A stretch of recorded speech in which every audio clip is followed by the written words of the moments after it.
चलिए दोस्तों, होली आ गई है। सभी के घरों में कुछ ना कुछ बन रहा है। तो आज मैं लेकर आई हूँ बड़ी सी परात और इसमें डाल रही हूँ आटा। तो यहाँ पर मैं आज आटे की मठरी बनाने वाली हूँ दो तरह से। तो दोस्तों इस तरह से देखिए, मैंने 3 कटोरी गेहूं का आटा लिया है। मैं दोनों ही मठरी गेहूं के आटे से ही बनाऊंगी और दोनों अलग अलग तरह से बनाऊंगी। तो यहाँ पर 3 कटोरी मैंने गेहूं का आटा लिया है और उसमें मैंने 1 कटोरी से थोड़ा सा कम मैंने सूजी डाली है। और उसके बाद 1 चम्मच भर के मैंने इसमें कसूरी मेथी क्रश करके डाली है। अब इसमें आधा चम्मच के करीब मैं अजवाइन डाल रही हूँ और इसमें हम स्वाद के अनुसार नमक डालेंगे। तो यहाँ पर मैं 2 चम्मच नमक ले रही हूँ। अपने स्वाद के अनुसार ही लें, जितना आप बनाएं, कम या ज़्यादा।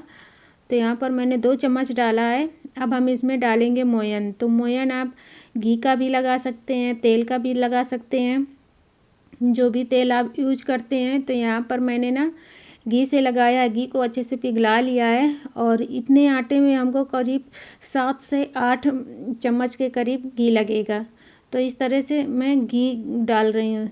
बात यह है कि मेरे यहाँ ना अभी रिफाइंड ख़त्म हो गया है, तो मैं घी से ही इसमें मोयन लगा रही हूँ। नहीं, आप रिफाइंड ऑयल से भी लगा सकते हैं। तो इस तरह से कुछ मोयन लगा होना चाहिए कि मुट्ठियाँ बंधनी चाहिए, तभी हमारे मठरी में अच्छा सा क्रिस्पीपन आएगा और वो खाने में टेस्टी लगेंगी। और इस आटे को गूँथना कैसे है, गूँथना है हमको, बिल्कुल इसको गूँथना नहीं है, बल्कि इसको इस तरह से दबाते हुए हल्का सा इस तरह से बांध देना है। मतलब देखिए, आप क्रैक दिख रहे हैं ना आटे के, तो ये गूँथा नहीं है, बिल्कुल ऐसे ही हमको बंधा बंधा कर लेना है। इसको समेट देना है पूरा और इसमें पानी एक साथ ना डालें, नहीं तो फिर गीला हो जाएगा। और इसी तरह से हम इसको ढक कर रख देंगे। तो यहाँ पर आप किसी कपड़े में मतलब लपेट कर रख सकते हैं या फिर इस तरह से किसी अलग बर्तन में ढक कर रख दें। तो अब मैं दूसरी मठरी जो बनाने वाली हूँ उसके लिए भी आटा गूँथ लेती हूँ पहले। तो यहाँ पर मैंने 2 कटोरी गेहूं का आटा लिया है और आधी कटोरी सूजी लिया है। तो इस तरह से यहाँ पर स्वाद के अनुसार 1 चम्मच मैंने नमक डाला है और यहाँ आधा चम्मच मैंने 1 कलौंजी डाली है और आधी चम्मच से थोड़ा सा कम मैंने इसमें अजवाइन डाली है। और इस तरह से 5 चम्मच के करीब मैंने इसमें देसी घी डाला है। ये घी भी हमारा होममेड घी है। तो इस तरह से हम इसमें भी मोयन लगा लेंगे। तो ये देखिए, इस तरह से मुट्ठियाँ बननी चाहिए, तभी हमारी मठरी अच्छी बनेगी। तो यहाँ पर आटा हमको गूँथना है जैसे हम पूड़ियों के लिए बनाते हैं। ज़्यादा गीला भी नहीं होना चाहिए, ज़्यादा हार्ड भी नहीं होना चाहिए। तो इस तरह से हम आटा गूँथ कर तैयार करेंगे। दोस्तों, अगर आप मेरे चैनल में जुड़ चुके हैं, मेरी रेसिपी देखते हैं, तो प्लीज़ अगर लाइक कर दिया करिए। और अगर चैनल पर नए हैं तो उसको सब्सक्राइब कर लेना और वीडियो को अंत तक देखना। नीचे बेल बटन होगी, उसको भी दबा लेना।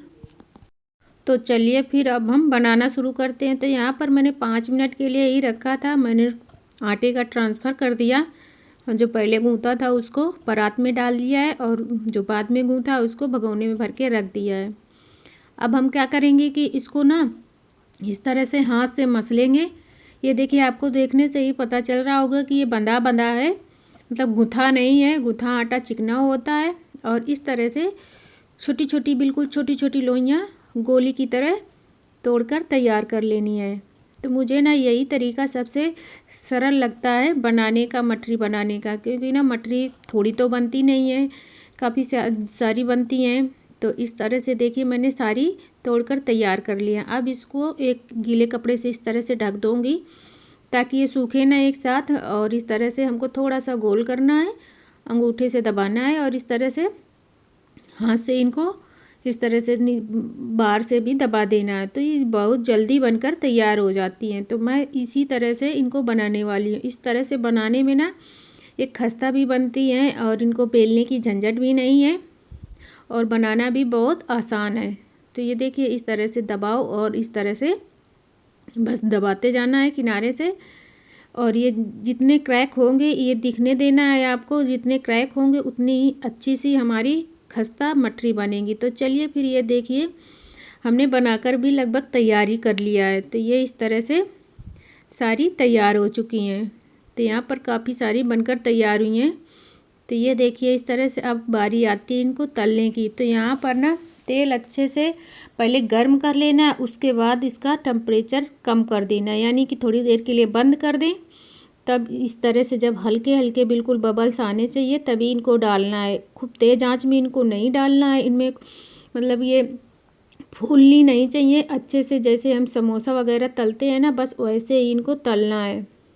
तो यहाँ पर ना मेरा तेल आपको पीला पीला दिख रहा होगा, ये मैं सरसों के तेल में बना रही हूँ, क्योंकि ना हमारे यहाँ मैंने बताया कि रिफाइंड ख़त्म हो गया है। और इस तरह से मेरी बेटियाँ जिद कर रही थी कि कुछ बनाओ, तो इस तरह से मैंने इनको सरसों के तेल में ही बनाया है। लेकिन सरसों का तेल सबसे शुद्ध होता है, हमारे यहाँ तो सरसों का तेल ही हर चीज़ में यूज किया जाता है। तो यहाँ पर ये देखिए मैंने एक बैच तैयार कर लिया है, अच्छे से खस्ता हो गई थी। मीडियम फ्लेम पे पकाते हुए आपको 10 मिनट लग जाएंगे। और इस तरह से मैं दूसरा बैच भी डाल लेती हूँ इसमें, और इनको भी इसी तरह से मीडियम फ्लेम पे हमको पकाना है। बिल्कुल मीडियम टू लो फ्लेम पे पकाएं ताकि अच्छे से अंदर तक हमारा आटा सूजी सिक जाए और अच्छे से खस्ता बने। तो इस तरह से इनको भी चलाते रहना है। और तब तक ना मैं दूसरा आटा जो मैंने तैयार किया है दूसरी तरह की मठरी बनाने के लिए, तो मैं इसको भी निकाल लेती हूँ। तो यहाँ पर इस तरह से मैंने इसको साफ़ कर लिया है, इसी रैक को जहाँ पर खाना बनाते हैं, और इसी में मैं बड़ी सी लोई लेकर के बेल रही हूँ, क्योंकि इससे ना थोड़ा सा जल्दी भी हो जाता है और आसानी भी रहती है। तो यहाँ पर जो मैंने तलने के लिए डाली है पहली वाली मठरी, उनको भी बीच बीच में चलाते रहना है, क्योंकि ना हम दूसरे काम में अगर लग जाते हैं तो कई बार हमारा खाना जल भी जाता है। तो अगर मेरी तरह आप एक साथ दोनों काम करें तो उनको भी देखते रहें, चलाते रहें। और इस तरह से देखिए हमको बड़ी सी पूड़ी की तरह बेलकर तैयार करना है। तो ये देखिए अभी मैं इसको और पतला कर लूँगी। तो यहाँ पर ये देखिए इस तरह से पतला करना है, जब हम हाथ से उठाएं तो बहुत मतलब आसानी से ना उठे, इतना पतला कर लेना है। तो इस तरह से मैंने एक गिलास लिया है और गिलास से इसको इस तरह से गोल गोल करके कट करना है। तो इससे ना बहुत जल्दी बनकर तैयार होती है मठरी और बहुत ही खस्ता बनती हैं। तो इस तरह से जो आटा बचा है उसको हम हटा देंगे, और इनको ना जो हमने घी निकाल कर रखा था, घी मेरा पिघला हुआ है, तो इससे बीच में लगाएंगे और इस तरह से फोल्ड करते हुए रख देंगे। तो इससे ना बहुत जल्दी बनकर तैयार होती हैं मठरी। तो मुझे तो यही वाला मतलब कि आइडिया सबसे अच्छा लगा, क्योंकि ये तरीका मुझे बहुत बेस्ट लगा है बनाने में। इससे मैंने ढेर सारी मठरियाँ बनाकर तैयार कर ली बहुत कम समय में। और इस तरह से देखिए मैंने सारी तैयार कर लिया है। दोस्तों एक बार फिर से आपसे कह दूं कि अगर मेरी आज की रेसिपी अच्छी लगे तो लाइक कर देना और चैनल को सब्सक्राइब कर लेना अगर चैनल पर नए हैं तो, और अपने दोस्तों और परिवार वालों तक शेयर भी कर दिया करिए। तो इस तरह से ये देखिए थोड़ा थोड़ा बेलना है इनको। बनाने के बाद इस तरह से एक एक बेलन चला देंगे हम, तो अच्छे से पतली भी हो जाती हैं और बहुत जल्दी बनकर तैयार हो जाती हैं, और कम समय में ढेर सारी मठरी बनकर तैयार हो जाएंगी। तो साथ में हम इस तरह से बनाकर इकट्ठा कर लेंगे, ताकि हमारा जो बैच तैयार हो रहा है हमको एक साथ ही बंद ना करने पड़ी गैस, और इस तरह से तैयार हो जाए। तो ये देखिए हमारी मठरी भी लगभग सीख चुकी हैं। तो ये देखिए एकदम से खस्ता बनी है, आपको देखने से ही पता चल रहा होगा कि इनमें जो क्रैक आए हैं यही अंदर तक जाके सिक जाते हैं और एकदम से खस्ता बनती हैं। तो ये देखिए इस तरह से हमको निकाल लेना है और मीडियम फ्लेम पे ही पकाना है ताकि अंदर तक सिक जाए। और ये देखिए इस तरह से हम निकाल लेंगे इनको। तो ये देखिए ये वाली हमारी मठरी तो पूरी निकल चुकी है। अब हम दूसरा बैच डालेंगे, यानी कि जो हमने बेलकर बनाया है इनको भी डाल लेंगे। तो इनको भी इसी तरह से डालना है कि बिल्कुल धीमी आंच पर ही डालना है। हमारा तेल ज़्यादा गर्म नहीं होना चाहिए। अगर आप ज़्यादा तेल गर्म में डाल देंगे तो ये अच्छे से अंदर तक क्रिस्पी नहीं बनेगी, फूल जाएंगी पूड़ियों की तरह। तो धीमी आंच पर ही हमको इनको पकाना है, ऐसे ही ये थोड़ा जल्दी पक जाती हैं। 4 से 5 मिनट में ये पक जाएंगी मीडियम फ्लेम पे।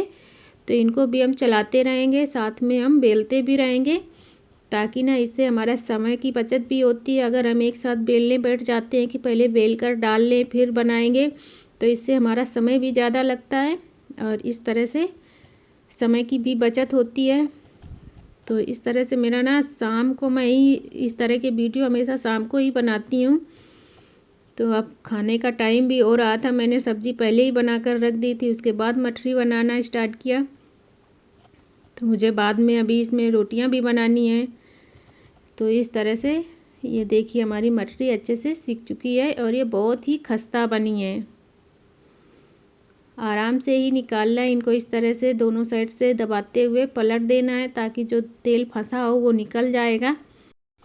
इस तरह से हमारी मठरी बनकर तैयार होंगी। तो इनको भी हम इसी तरह से सारी तैयार कर लेंगे। तो यहाँ पर ये देखिए मैंने सारी मठरियों को निकाल कर तैयार कर लिया है और इस तरह से मेरी मठरी बनकर ढेर सारी तैयार हुई हैं। तो चलिए फिर आपको तोड़कर भी दिखा देती हूँ। मैं इस तरह से उठा रही तो मेरी बेटी पीछे 1 2 3 गिन रही थी कि 1 2 3। तो इस तरह से ये देखिए इतनी खस्ता बनी है, आपको देखने से ही पता चल रहा होगा, तोड़ने से ही मेरे एहसास हो रहा होगा कितनी खस्ता बनी है। तो इस तरह से आप भी बनाइए इस होली।